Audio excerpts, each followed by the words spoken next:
عورت کی مکاری۔ ایک مرتبہ ایک مسافر کو بہت زیادہ پیاس لگ رہی تھی۔ اس نے دیکھا کہ کنویں کے پاس ایک عورت کھڑی گڑھے میں پانی بھر رہی تھی۔ اس نے اس عورت سے تھوڑا سا پانی مانگا۔ دیکھنے میں تو وہ عورت بہت زیادہ خوبصورت، معصوم اور اچھے گھرانے کی لگ رہی تھی۔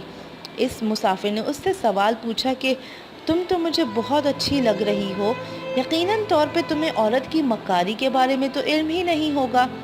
یہ سن کر اس عورت نے پانی بھرنا چھوڑ دیا اور اتنا زور زور سے چیخنا چلانا شروع کر دیا کہ جیسے سارے ادھر ادھر کے لوگوں کو اس کی آواز جائے۔ وہ حیران ہو کے اس کی طرف دیکھنے لگا۔ اس نے کہا، کیا ہوا؟ تم اتنی زور زور سے چیخیں کیوں مار رہی ہو؟ کہنے لگی کہ تم نے میرا دل دکھایا ہے اور تم نے مجھے اذیت پہنچائی ہے، تکلیف دی ہے۔ وہ اس کی طرف حیران ہو کے دیکھنے لگا، کہنے لگا، دیکھو میں تو ایک مسافر ہوں، میں تو اپنے کام سے کام رکھنے والا انسان ہوں، مجھے تو بس تم اچھی لگی، تم ہمیں دیکھتے ہوئے ایسا لگے کہ تم بہت معصوم اور سادہ دل انسان ہو، اس لیے میں نے تم سے یہ سوال پوچھ لیا کہ تم جیسی معصوم عورت کو تو مکاریوں کے بارے میں علم ہی نہیں ہوگا، اور خاص طور پہ عورت کی مکاری کے بارے میں، اس لیے میں نے یہ سوال پوچھ لیا۔ یہ بات سن کے اس عورت نے جو پانی گھڑے سے بھرا تھا سارا کا سارا اپنے اوپر انڈیل دیا اور اپنے آپ کو تربتر کر دیا۔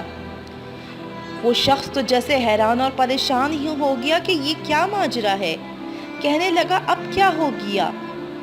تو اس عورت نے بولا کہ اتنی ہی دیر میں، وہ عورت کیا بولتی کہ اتنی ہی دیر میں گاؤں والے پہنچ گئے اور انہوں نے واقعہ جاننے کی کوشش کی تو اس عورت نے بتایا کہ کچھ نہیں، میں گڑھے سے پانی بھر رہی تھی، اچانک سے میں کنویں میں گر گئی، اگر یہ شخص یہاں موجود نہ ہوتا تو میں تو بال بال بچ ہی نہ پاتی، میں تو شاید مر ہی چکی ہوتی۔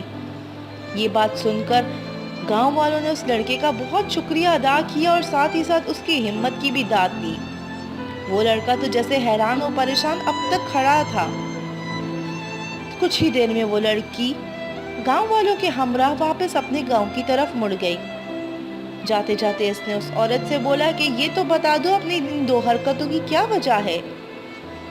تو اس نے جواب دیا کہ عورت کو خوش رکھو گے تو ہمیشہ عزت پاؤ گے، وہ تمہیں راضی رکھے گی، اور اگر عورت کو ناراض کرو گے یا اس کا دل دکھاؤ گے تو وہ قتل کرنے سے کم نہیں رہے گی۔